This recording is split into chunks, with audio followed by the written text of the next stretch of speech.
اللہ رب العزت نے انسان کو دو بنیادی نعمتیں عطا فرمائی، ایک جان اور ایک مال۔ یہ جان اور مال کو یہ انسان اللہ کے حکم کے مطابق خرچ کرتا ہے تو یہی اس کے لیے عبادت بن جاتی ہے، اور یہ انسان اپنی جان اور مال کو اللہ کے حکم کے خلاف خرچ کرتا ہے، یہی گناہ بن جاتا ہے۔ یہی بات اللہ نے قرآن مجید میں ہمیں سمجھائی، ان اللہ اشتری من المؤمنین انفسهم واموالهم بان لهم الجنہ، کہ بے شک اللہ نے ایمان والوں سے خرید لیا ہے ان کی جانوں کو اور ان کے مالوں کو اس بات کے بدلے میں کہ ان کو جنت ملے گی۔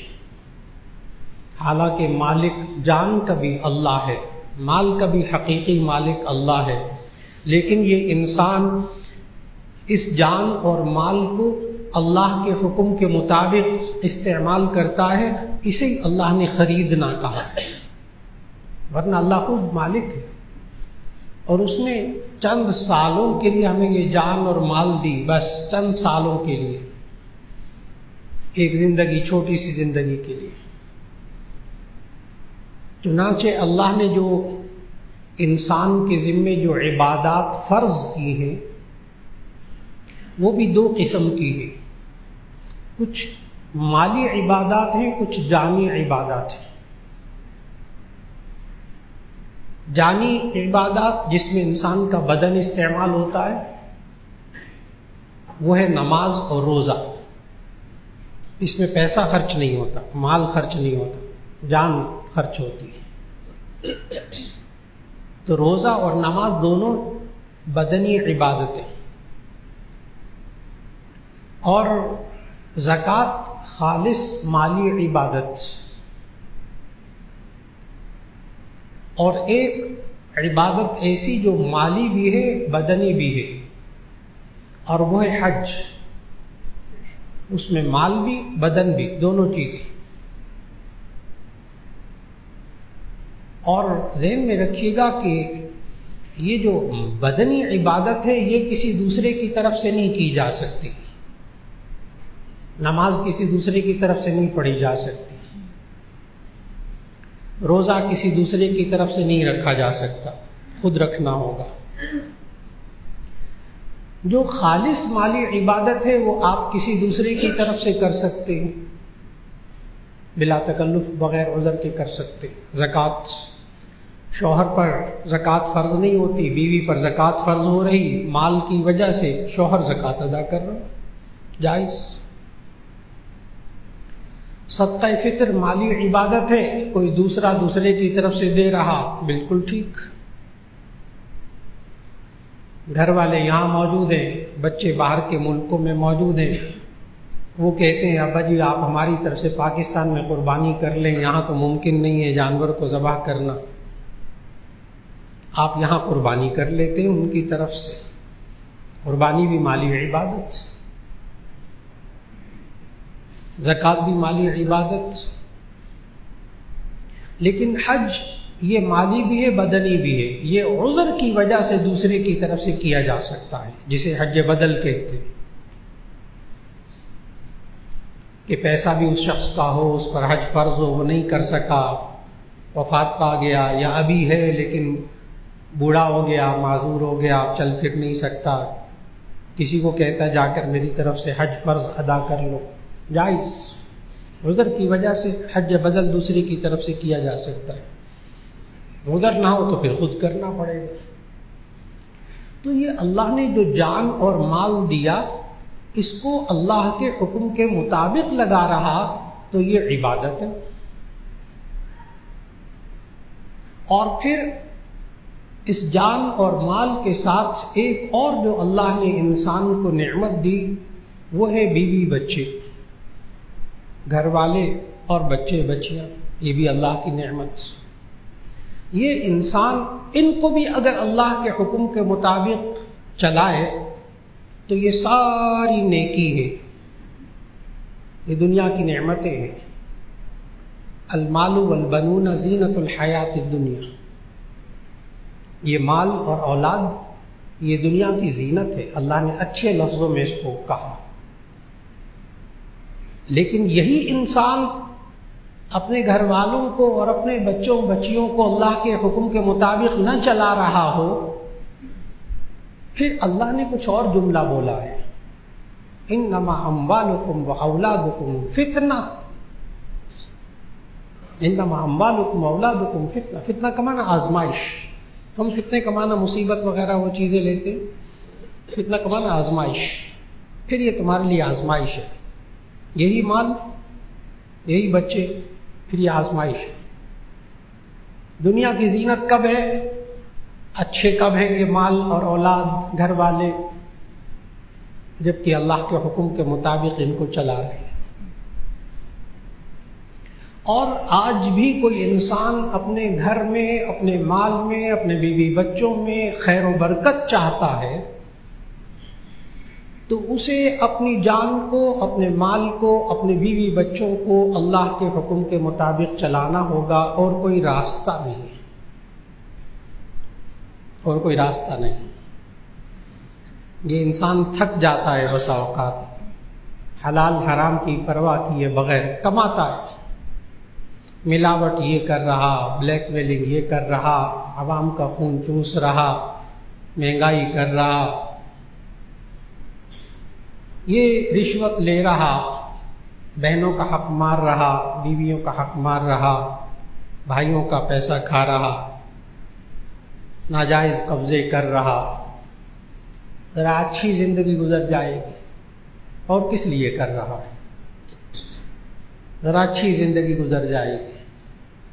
جب یہ سب کچھ کر کے تھک جاتا ہے نا، پھر اسے احساس ہوتا ہے یہ راستہ درست نہیں تھا، یہ راستہ درست نہیں تھا۔ بہت دیر ہو جاتی، بہت دیر ہو جاتی۔ بڑوں نے کوششیں کر کے دیکھ لی ہے بھائی، اللہ بیچ میں سے خیر و برکت اٹھا لیتا ہے اس زندگی میں سے، ان بچوں میں سے، اس گھر میں سے، اس مال میں سے اللہ سکون اٹھا لیتا ہے، اس میں سے عافیت کو اٹھا لیتا ہے۔ پھر ڈھیروں مال سب کچھ ہوتے ہوئے دل میں سے سکون اٹھ جاتا ہے، خیر اٹھ جاتی ہے، برکت اٹھ جاتی ہے۔ یہ سبق قرآن مجید میں اللہ تعالیٰ نے ہمیں انبیاء علیہ السلام کی زندگیوں سے دیا، خاص طور پر ابراہیم علیہ السلام کی زندگی سے، باقی انبیاء ابراہیم علیہ السلام شادی ہو گئی، بچے نہیں تھے، 90 سال کی عمر تک بچہ نہیں ہوا، اور جو پہلا بچہ ہوا ابراہیم علیہ السلام کا وہ 90 سال کی عمر میں، اسماعیل علیہ السلام۔ ابھی دودھ پیتا بچہ تھا کہ حضرت ہاجرہ کو، اپنی بیوی اور بچے کو اللہ کے حکم سے لے کر کنعان سے، کنعان پرانا نام، دور جدید کا نام لوں گا فوراً سمجھ جائیں گے، فلسطین، بیت المقدس۔ تو یہ کنعان سے اپنے بیوی بچے کو لے کر مکہ تک آئے، خانہ کعبہ کے پاس، اور اس وقت خانہ کعبہ کے ارد گرد صرف پہاڑیاں تھیں، ریت تھی، اور کچھ نہیں تھا، نہ پانی، نہ کھانے کی کوئی چیز، نہ قبیلے تھے، نہ کوئی رہائش تھی وہاں، انسان نہیں بستے تھے۔ تو اپنے دودھ پیتے بچے کو، اسماعیل کو لے کر آئے خانہ کعبہ کے پاس۔ یہ خانہ کعبہ ابراہیم علیہ السلام کے دور میں تعمیر دوبارہ ہوا، باپ بیٹے نے کیا، لیکن یہ دنیا میں پہلا گھر تھا روئے زمین پر ابھرنے والا، یہ اللہ نے قرآن مجید میں بتایا۔ ان اول بیت وضع للناس للذی ببکۃ مبارکا وہدی للعالمین۔ بکہ یہ مکے کا پرانا نام،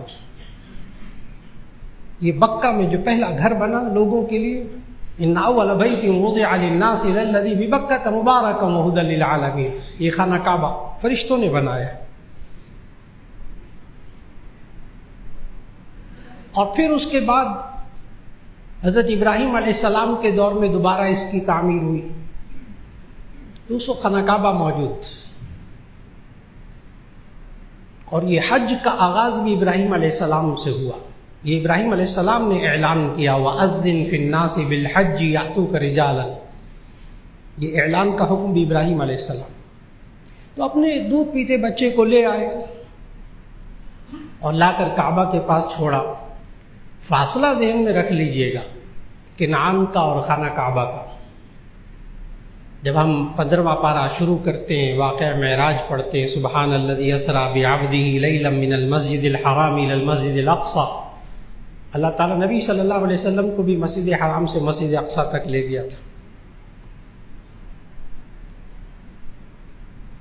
اور اس وقت بھی نبی صلی اللہ علیہ وسلم کے زمانے میں بھی 40 دن کا 40 راتوں کا سفر تھا اونٹوں پر، کنعان سے لے کر خانہ کعبہ تک، اللہ کے حکم سے دودھ پیتے بچے کو اور بیوی کو وہاں چھوڑا خانہ کعبہ کے پاس۔ احادیث میں موجود، بخاری شریف کی حدیث میں تفصیلی واقعہ آ رہا۔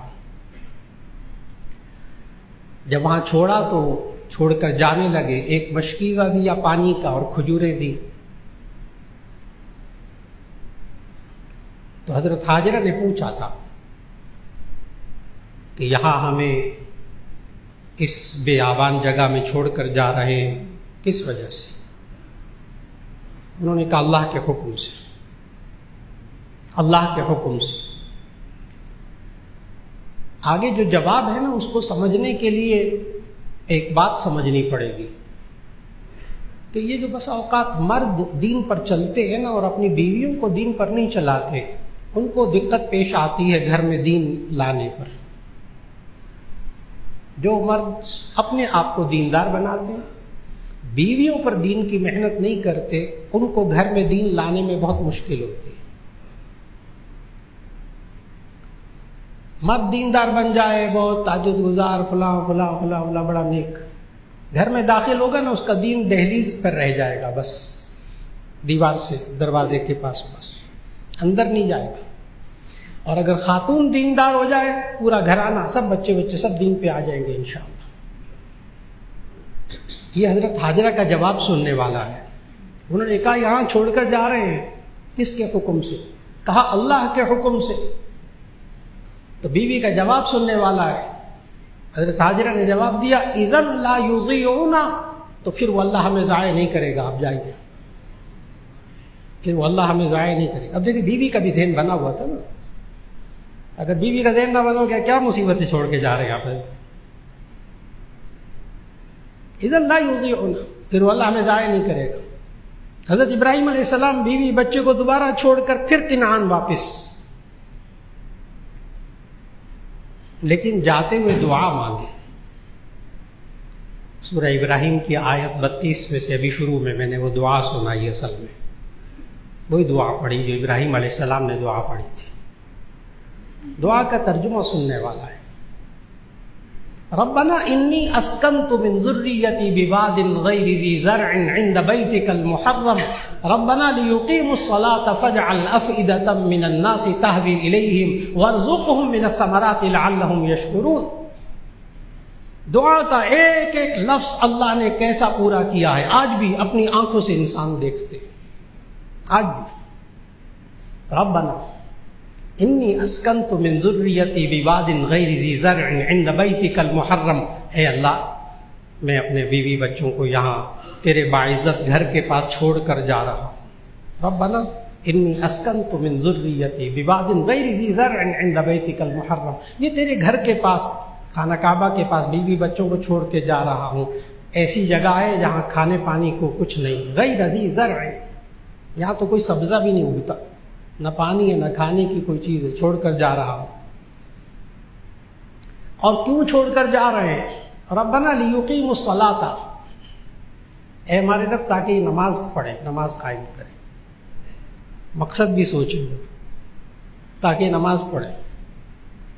فاجعل افئدة من الناس تهوی الیہم، پھر اے اللہ لوگوں کے دلوں کے اندر اتنا شوق ڈال دے کہ وہ بڑے شوق کے ساتھ اس خانہ کعبہ کی طرف آئے۔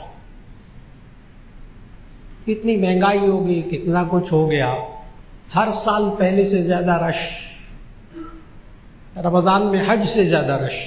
جو حضرات جن کو اللہ نے جانے کی توفیق دی، اللہ سب کو بار بار جانے کی توفیق دے، جو رمضان میں گئے انہوں نے تو دیکھا حج سے زیادہ رش۔ حضرت ابراہیم علیہ السلام کی دعا، یہ مہنگائی جتنی مرضی ہو جائے رش بڑھتا رہے گا۔ ابراہیم علیہ السلام کی دعا کی قبولیت ہے، فَجْعَلْ أَفْئِدَةً مِّنَ النَّاسِ، لوگوں کے دلوں کو اے اللہ ایسا بنا دے، تَهْوِي إِلَيْهِمْ، جو ان کی طرف شوق کے ساتھ آئے۔ اور پتہ ہے آگے کیا دعا مانگی، وَارْزُقْهُم مِّنَ الثَّمَرَاتِ لَعَلَّهُمْ يَشْكُرُونَ، اور ان کو پھلوں میں سے رزق عطا فرما تاکہ شکر گزار بندے بن جائیں۔ آج بھی وہاں اگتا نہیں ہے پھل، اگتا نہیں ہے آج بھی، لیکن آپ کو جون جولائی میں جو چونسا آم ہوگا نا پاکستان کا، وہ پاکستان میں اچھا نہیں ملے گا، وہاں سب سے بہتر آم آپ کو چونسا وہاں مل جائے گا کھانے کو انشاءاللہ۔ دنیا کا بہترین پھل ہر ملک کے کونے کونے سے اٹھتا ہے اور اللہ وہاں پہنچاتا ہے۔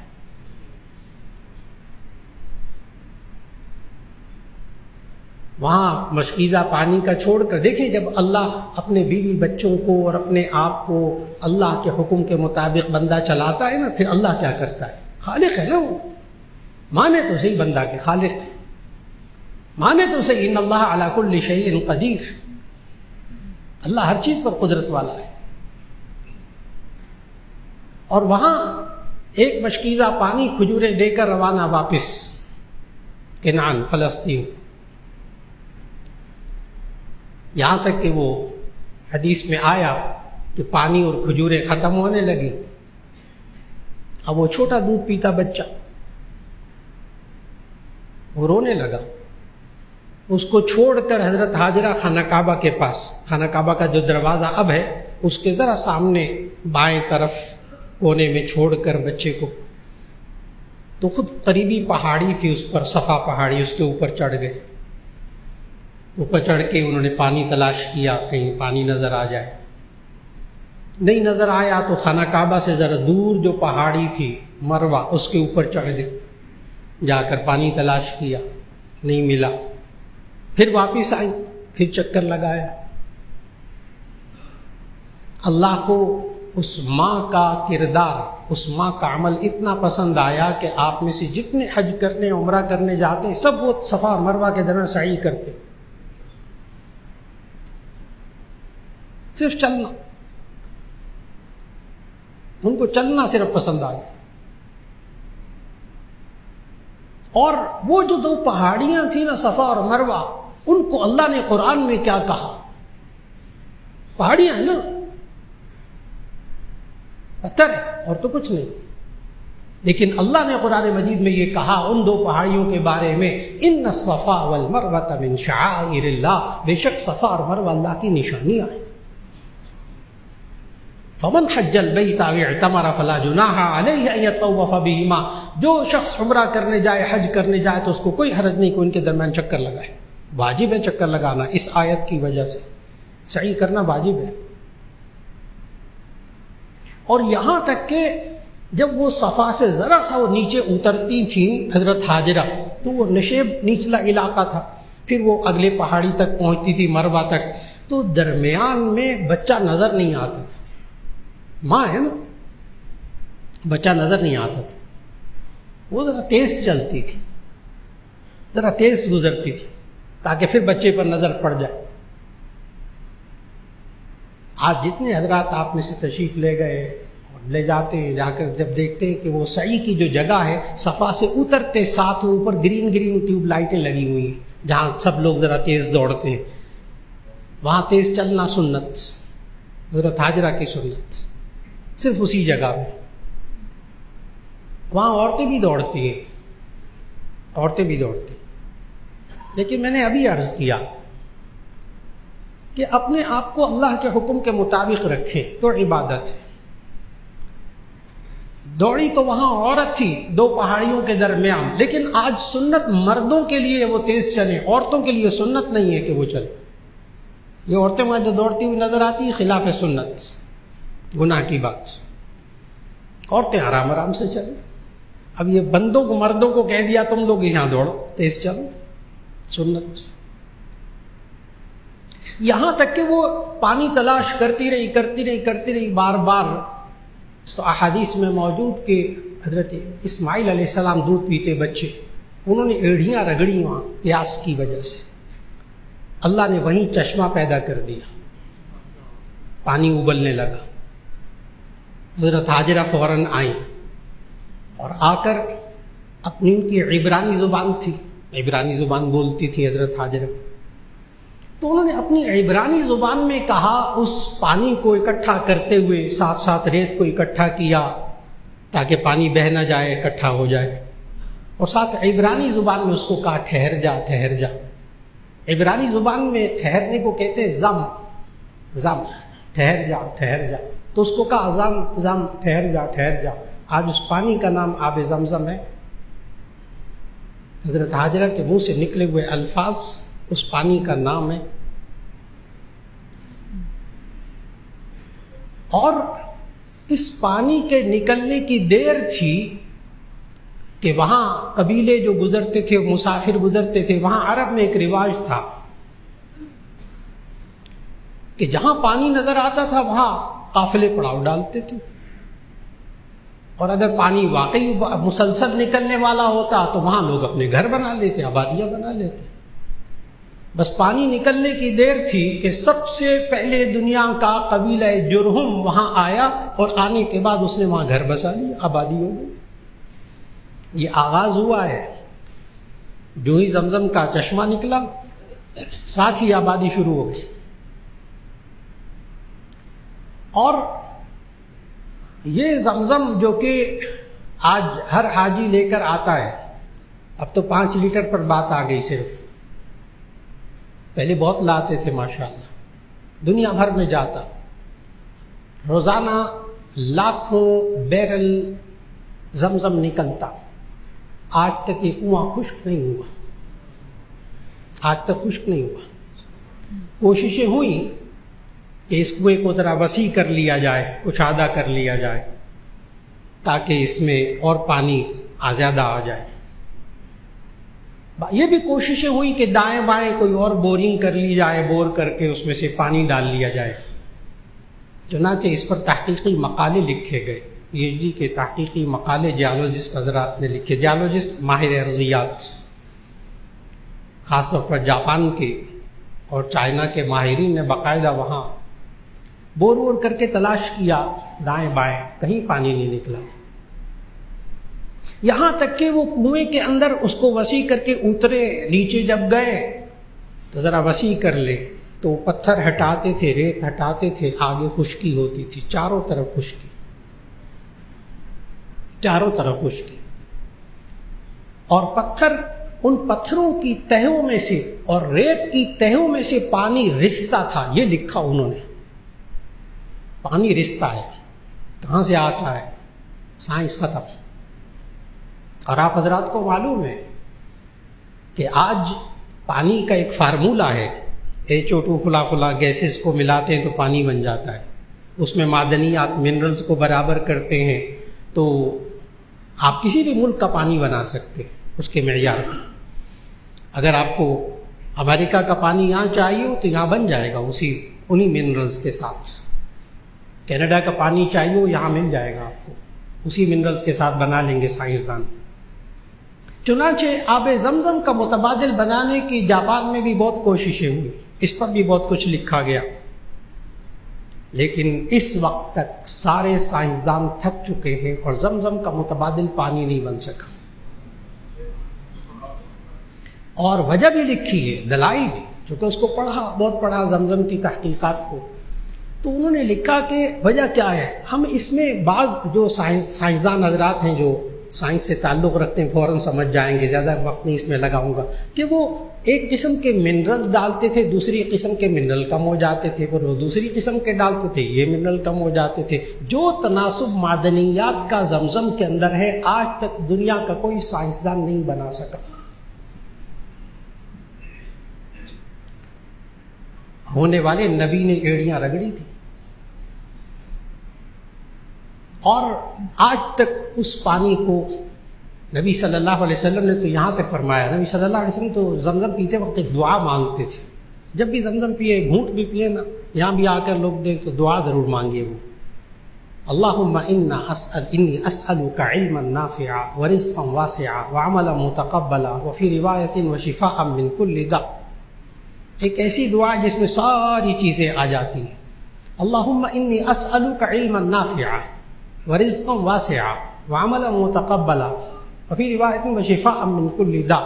یہاں تک کہ جو پرانی تعمیر تھی، اب تو تعمیر بدل گئی، جو پرانی تعمیر تھی اس میں جو محراب تھا نا زمزم کے کنویں کی طرف، اس محراب پر ایک حدیث لکھی ہوئی تھی، نبی صلی اللہ علیہ وسلم نے ارشاد فرمایا ماء زمزم لما شرب لہ، زمزم جس مقصد کے لیے پیا جائے اللہ اس مقصد کو پورا کر دیتا،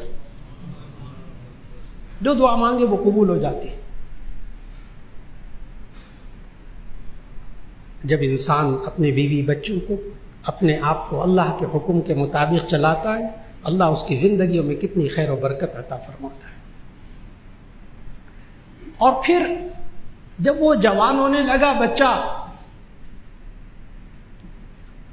10 11 سال 12 سال 13 سال، اور میں نے بتا دیا جو ہی زمزم نکلا آبادی شروع ہو گئی، ماشاءاللہ آباد ہو گیا وہ۔ جب بچہ جوان ہونے لگا، نوعمر ہوا، تو اب قرآن مجید کی آیات سورہ صافات کی، فلما بلغ معه السعي قال يا بني إني أرى في المنام أني أذبحك فانظر ماذا ترى قال يا أبت افعل ما تؤمر ستجدني إن شاء الله من الصابرين فلما أسلما وتله للجبين ناديناه أن يا إبراهيم قد صدقت الرؤيا إنا كذلك نجزي المحسنين۔ فلما، ایک آیت کا لفظ کا ترجمہ عرض کروں گا، بڑی باتیں گہری سمجھ میں آئیں گی۔ فلما بلغ معه السعي، جب وہ کوشش کی عمر کو پہنچا وہ بچہ اسماعیل، قال یا بنی انی ارى فی المنام، اے میرے پیارے بیٹے میں نے خواب میں دیکھا ہے کہ میں تجھے ذبح کر رہا ہوں۔ ذہن میں رہے کہ انبیاء کا خواب وحی کے درجے میں ہوتا ہے، عام انسان کا خواب نہیں، اسی لیے انبیاء کی نیند بھی ناقض وضو نہیں ہوتی۔ یہ میں اس لیے عرض کر رہا ہوں، بعض لوگ کہتے ہیں خواب ہی دیکھا تھا نا، اس کا جواب دے رہا ہوں، انبیاء کی نیند ناقض وضو نہیں ہوتی۔ نبی صلی اللہ علیہ وسلم نے خود اس کی وجہ بتائی۔ ایک دفعہ سو رہے تھے، جامع ترمذی کی حدیث، نبی صلی اللہ علیہ وسلم سو گئے، اٹھے نماز پڑھنے لگے، وضو نہیں کیا۔ حضرت عائشہ رضی اللہ عنہ نے پوچھا یا رسول اللہ آپ سو گئے تھے؟ نبی صلی اللہ علیہ وسلم جو جواب دیا وہ سنانا چاہتا ہوں۔ فرمایا تنام عینایا ولا ینام قلبی، میری آنکھیں سوتی ہیں میرا دل نہیں سوتا، میری آنکھیں سوتی ہیں میرا دل نہیں سوتا۔ اس لیے انبیاء کی نیند، امت کا اجماع ہے اس پر کہ انبیاء کی نیند ناقض وضو نہیں ہوتی، اس سے وضو نہیں ٹوٹتا، اور انبیاء کا جو خواب ہوتا ہے وحی کے درجے میں ہوتا ہے۔ قال یا بنی انی ارى فی المنام انی اذبحک فانظر ماذا ترى، اے میرے پیارے بیٹے میں تجھے ذبح کر رہا ہوں، تیری کیا رائے ہے؟ ابھی میں نے عرض کیا گھر میں بیوی کا بھی دینی ذہن بنانا پڑے گا، اکیلا مرد کا دین پر آنا کام نہیں کرے گا گھر کی چار دیواری کے اندر، خواتین کو بھی دین پر لانا پڑے گا۔ اور اسی کے ساتھ ساتھ عرض کروں، بچپن سے بچوں کو بھی دین پر لانا پڑے گا، شروع سے ان کا ذہن دینی بنانا پڑے گا۔ جوان ہو گئے بچے، اور ایک دفعہ بھی ان کو نہ اللہ یاد دلایا نہ آخرت یاد دلائی، بڑے ہو جاتے جوان ہوتے پھر ہم کہتے نماز پڑھو، کہتے کہ نہیں پڑھتے، کیا ہوتا ہے ایسی خواہ کیوں ہمارے پیچھے پڑے ہو نماز پڑھنے کے لیے؟ ان کے ذہنوں میں نہیں ہوتا کہ اللہ کا حکم ہے، ان کے ذہنوں میں نہیں ہوتا کہ مرنا ہے آخرت میں جانا ہے، آگے جا کر جہنم میں جنت ہے۔ ہم سے غلطی ہو گئی، ہم سے کوتاہی ہو گئی۔ ہم اپنے نوجوان بچوں کے اندر دینی تربیت نہیں کر سکے، ان کے ذہن میں اللہ اور اس کے رسول اور قرآن کا حکم ہم نہیں ڈال سکے، دیر ہو گئی، سوائے اللہ ماشاء اللہ چند جگہوں کے۔ بچے کا ذہن بھی بنانا پڑے گا تاکہ آپ بچے کو جب دین پر چلنے کا کہیں تو اسے قبول کرے خوش دلی کے ساتھ۔ یہ ہوا اسماعیل کے ساتھ، جب باپ نے خواب میں دیکھا کہ ذبح کر رہا ہے۔ دیکھیے بچے کا ذہن بنانا کتنا ضروری ہے۔ پھر آپ کو اسماعیل والا جواب ملا کرے گا اپنے بچے بچیوں سے، جب اللہ کے حکم پر عمل کرنے کو آپ کہیں گے پھر اسماعیل والا جواب ملے گا۔ جب باپ نے کہا میں تجھے، اللہ کا حکم ہے میں تجھے ذبح کر رہا ہوں، فانظر ماذا ترى، تیری کیا رائے ہے؟ اسماعیل بچے کا، نو عمر بچے کا جواب سننے والا ہے۔ نو عمر بچہ بھی ذہن میں رکھے، 10 11 12 سال 13 سال 14 سال، تیری کیا رائے ہے؟ تجھے ذبح کرنے کا حکم ہوا ہے، جواب سننے والا ہے۔ قال یا ابت افعل ما تؤمر ستجدنی ان شاء اللہ من الصابرین، اے ابا جان آپ وہ کیجئے جس کا آپ کو حکم دیا گیا ہے، آپ مجھے عن قریب صبر کرنے والوں میں سے پائیں گے۔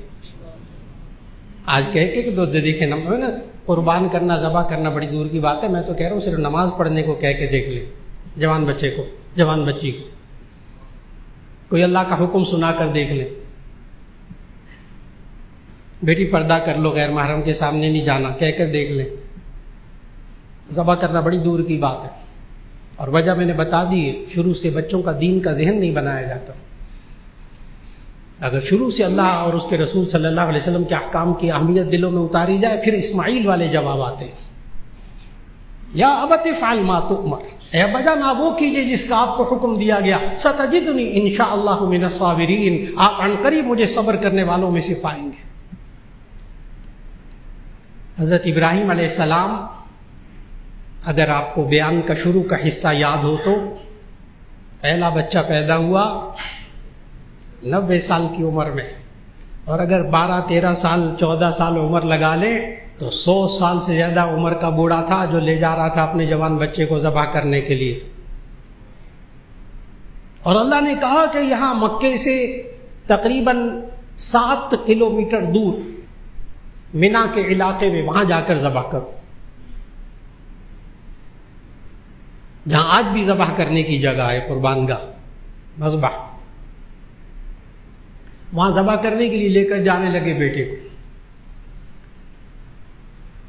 اب یہ بھی سوچنا ہے کہ جب اپنی اولاد کو اللہ کے حکم کے مطابق چلائیں گے، شیطان سامنے آئے گا، اس کے لیے تیار رہیں۔ ایسے حلوہ نہیں ہے اچھا کہ بیوی بچوں کو جناب دین پر چلائیں گے تو بس آگے خیبر میل چلے گی اور بڑے نان سٹاپ چلے گی، جی نہیں، تو دن میں شیطان سٹاپ لگوائے گا، کئی جگہ روکے گا، ذہن خراب کرے گا۔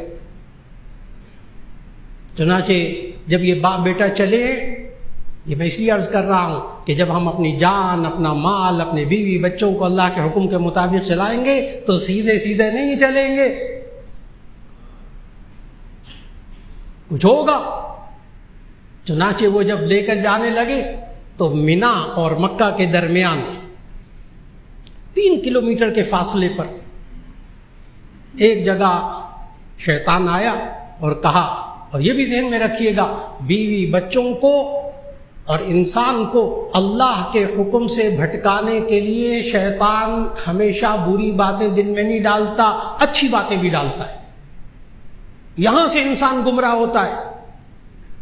ہم لوگ یہی سمجھتے ہیں شیطان بری باتیں ڈالتا ہے، جی نہیں، شیطان اچھی باتیں بھی ڈالتا ہے۔ یہ اچھی باتیں کیوں ڈالتا ہے بھی وجہ بتاتا ہوں۔ گمراہی یہاں سے شروع ہوتی ہے، شیطان اچھی باتیں بھی ڈالتا ہے۔ چنانچہ ابراہیم علیہ السلام جب لے کر جا رہے تھے تو ٹھیک 3 کلومیٹر کے بعد ایک جگہ شیطان نظر آیا بڑی خوش نما صورت میں۔ ہاں بری صورت ہو تو بندہ کہنا ہی نہیں مانے نا، وہ جنات کی صورت میں سینگ نکلے ہوئے ہوں گے تو کون کس کا کہنا مانتا ہے۔ بڑے بزرگ کی صورت میں آیا اور آ کر کہا، اے ابراہیم اس بڑھاپے کے سہارے کو کیوں ذبح کرنے لے کر جا رہے ہیں؟ اے ابراہیم اس بڑھاپے کے سہارے کو کیوں ذبح کرنے لے کر جا رہے ہیں؟ پورا مجمع تھوڑی سی بات تو سوچے کہ یہ شیطان نے اچھی بات کہی ہے بری بات کہی ہے؟ اچھی بات کہی ہے۔ بڑھاپے کے سہارے کو بندہ ذبح کرنے لے کر جا رہا ہو تو بری بات ہے نا کہ اچھی بات ہے؟ بری بات، اس سے روک رہا ہے۔ بڑھاپے کے سہارے کو کہاں ذبح کرنے لے کر جا رہے ہیں؟ ابراہیم علیہ السلام فوراً سمجھ گئے کہ یہ شیطان ہے،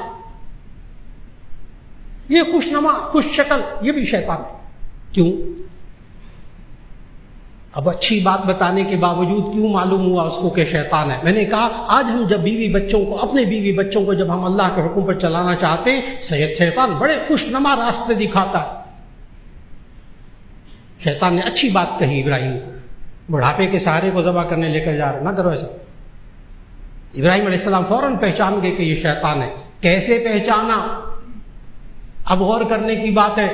اس طرح پہچانا کہ اللہ نے حکم دیا تھا کہ جا کر بچے کو ذبح کرو اسماعیل کو، اللہ کے حکم کے خلاف کوئی بولے تو وہ شیطان، بس اس سے سمجھ گئے، چاہے وہ اچھی بات کہے۔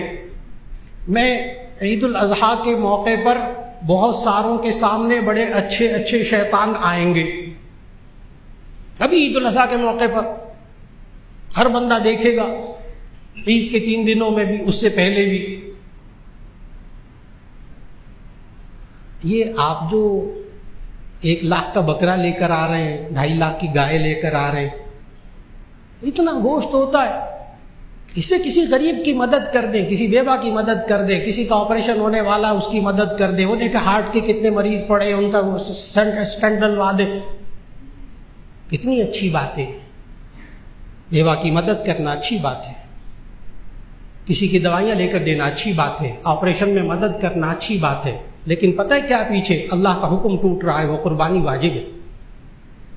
ہاں آپ یہ کر سکتے ہیں کہ آپ 1.5-2 لاکھ کا بکرا لینے کے بجائے آپ ایک حصہ گائے میں ڈال لیں 30-40 ہزار کا، اور پھر باقی پیسے کسی غریب کی مدد کر دیں تاکہ واجب پورا ہو جائے۔ اللہ نے حکم دیا جانور قربان کرو، اب وہ کہہ رہے نہیں جانور قربان کرنے کے بجائے یہ کام کر لو، اچھے کام، جی بہت اچھے کام، لیکن شیطان اللہ کے حکم سے بھٹکا رہا ہے، فوراً سمجھ جائیے کہ شیطان ہے۔ چنانچہ وہ ابراہیم علیہ السلام نے اس کو پتھر مارے، کنکریاں ماری۔ وہ جب تھوڑا سا اور آگے گئے، پھر دوسری جگہ وہ ابھرا، پھر تیسری جگہ گئے، وہاں کنکریاں ماری، پھر تیسری جگہ وہاں پھر وہ شیطان ابھرا، اور ابھرنے کے بعد ابراہیم کو پھر کہا بڑھاپے کے سارے کو کہاں ذبح کرنے لے کر جا رہے ہیں؟ انہوں نے پھر کنکریاں ماری۔ آج بالکل سیم وہی جگہ ہے جہاں حاجی حضرات 3 جگہ کنکریاں مارتے ہیں، بالکل وہی جگہ۔ اور وہ کنکریاں مارنے کے بعد پھر بہرحال دب گیا، دھس گیا، جا کر بیٹے کو ذبح کرنے لگے۔ آگے قرآن مجید، اور یہاں میں عرض کرتا چلوں کنکریاں مارنے میں بھی جب وہاں کنکریاں ماری جاتی ہیں تو ایسی صورت کے اندر بعض لوگ باریک باریک چھوٹی چھوٹی کنکریاں، یہاں شریعت نے ہمیں بتایا گیا کہ کنکری جو ہے وہ ایک مٹر کے دانے کے برابر اور کھجور کی گٹھلی سے چھوٹی، بڑے بڑے پتھر نہیں مارنے، کھجور ایک مٹر کے دانے کے برابر، کھجور کی گٹھلی سے چھوٹی کنکریاں مارنی ہے۔ اور وہ کنکریاں جب وہ مارے تو ایسی صورت کے اندر وہاں پر لوگ جذبات میں ہوتے ہیں، وہاں پر لوگ جوتے مارتے، اپنے جوتے، نئے جوتے، ڈھیر لگ جاتا ہے جوتوں کا، کہتے ہیں یہ وہ شیطان ہے جو پاکستان میں تنگ کرتا تھا، اس کو کنکریوں سے کچھ نہیں ہوگا، اس کو جوتے مارو۔ ہاں جوتوں کا ڈھیر لگ جاتا ہے، لیکن پھر اب ایک بات سمجھنے والی، تمام فقہا نے لکھا کہ وہاں 7 کنکریاں مارنی ہوتی ہیں ایک جگہ پہ، 7 کنکریاں۔ اگر کوئی بندہ 7 کنکریوں کے بجائے 5 کنکریاں مارے اور 2 جوتے مارے، اب ظاہر ہے جوتا جو ہے وہ کنکری سے بہت بڑا ہوتا ہے، اس سے زیادہ ذلت ہوتی ہے، تو اگر کوئی 5 کنکریاں مارے اور 2 جوتے مارے تو فقہا کہتے ہیں 2 کنکریاں اور مارنی پڑیں گی، 2 جوتے اس کنکری کا متبادل نہیں ہو سکتے۔ اب انسان کی عقل نہ یہاں کام نہیں کرتی، انسان سوچتا ہے یہ 2 جوتے اتنے بھاری بھاری، اس سے کنکریوں کا متبادل نہیں ہو سکتا. اصل بات بیچ میں سننے والی ہے. اصل بات یہ ہے کہ اللہ نے حکم دیا یہاں باریک باریک کنکریاں مارو تب شیطان مرے گا. اب اللہ کے حکم کے خلاف یہ جوتے مارے گا، شیطان خوش ہوگا کہ یہ اللہ کے حکم کے خلاف چلا ہے. اب یہ شیطان مرے گا ان باریک باریک کنکریوں سے. اصل میں شیطان جو ہے نا وہ کنکریوں سے نہیں مرتا. بڑی اچھی طرح بات سمجھنے والی ہے. شیطان کنکریاں مارنے سے نہیں مرتا، شیطان اللہ کے حکم پر عمل کرنے سے مرتا ہے. اس لیے کہ یہی تو وہ چیز تھی جس نے اس کو جنت سے نکلوایا تھا. کہنا نہ ماننا، کہنا نہیں مانا تھا نا. اسجدوا لآدم فسجدوا الا ابلیس، آدم کو سجدہ کرو سوائے ابلیس کس نے سجدہ نہیں کیا. کہنا نہیں مانا تھا. آج کا موضوع یہی تھا. کاش ہم اپنی زندگی میں اپنے آپ کو اور اپنی بیوی بچوں کو اللہ کا کہنا ماننے والا بنا لیں. مال کمائیں اللہ کے کہنے کے مطابق، مال خرچ کریں اللہ کے حکم کے مطابق، بیوی بچوں کو پالو اللہ کے حکم کے مطابق. پھر ابراہیم علیہ السلام کی وہ دعا ذہن میں رکھیں کہ کس طرح ابراہیم علیہ السلام نے جو دعائیں مانگی پھر اللہ نے قبول کی کہ ربنا انی اسکنت من ذریتی بواد غیر ذی زرع عند بیتک المحرم ربنا لیقیموا الصلاة فاجعل افئدة من الناس تهوی الیہم وارزقہم من الثمرات لعلہم یشکرون. دعا کا آخری حصہ آپ ذہن میں رکھ لیجئے گا. وارزقہم من الثمرات، اے اللہ ان کو پھلوں میں سے رزق عطا فرما، لعلہم یشکرون تاکہ یہ شکر کریں. اللہ کے حکم کے مطابق جب زندگی گزار رہا ہو تو اس کو ہر وقت شکر گزار بندہ بن کے رہنا چاہیے. اللہ ہمیں زندگی کے ایک ایک مرحلے میں اللہ اور اس کے رسول صلی اللہ علیہ وسلم کا کہنا ماننے کی توفیق دے دے. پھر ہماری زندگیوں میں اللہ خیر و برکت عطا فرما دے. پھر ہماری زندگیوں میں اللہ شکر عطا فرما دے، ناشکری سے اللہ بچا لے. اور دعا فرما لیجئے اللہ تعالی ہم سب کی دعاؤں کو قبول فرما لے.